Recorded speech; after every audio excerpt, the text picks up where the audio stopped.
Football മൈതാനത്തിന്റെ മിശിഹ സാക്ഷാൽ മെസ്സിയുടെ ടീമിനെയും തകർത്തെറിഞ്ഞുകൊണ്ട് ആ 19കാരൻ ലാമിൻ യമാല് നേടിയ കിരീട നേട്ടമെന്നത് കേവലം ഒരു കായിക വിജയം മാത്രമല്ല, കേവലം ചില ഗോളുകളായിരുന്നില്ല. പാർശ്വവൽക്കരിക്കപ്പെട്ടവരുടെയും വേരുകൾ അറുക്കപ്പെട്ടവരുടെയും അടിച്ചമർത്തപ്പെട്ടവരുടെയും വിമോചനത്തിന്റെ മനോഹരമായൊരു കവിത കൂടിയത്രേ.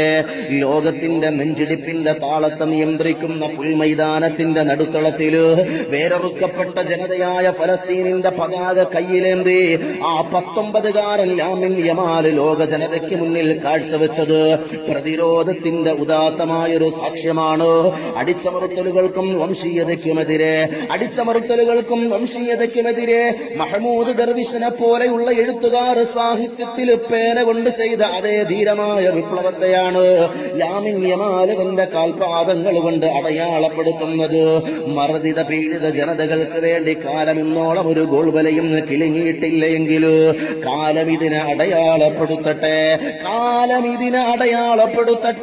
മൻ റആ മിൻകും മുൻകറാ ഫൽയുഗയ്യിറുഹു ബിയദിഹി ഫഇല്ലം യസ്തതിഉ ഫബിലിസാനിഹി ഫഇല്ലം യസ്തതിഉ ഫബിഖൽബിഹി വദാലിക അദ്അഫുൽ ഈമാൻ.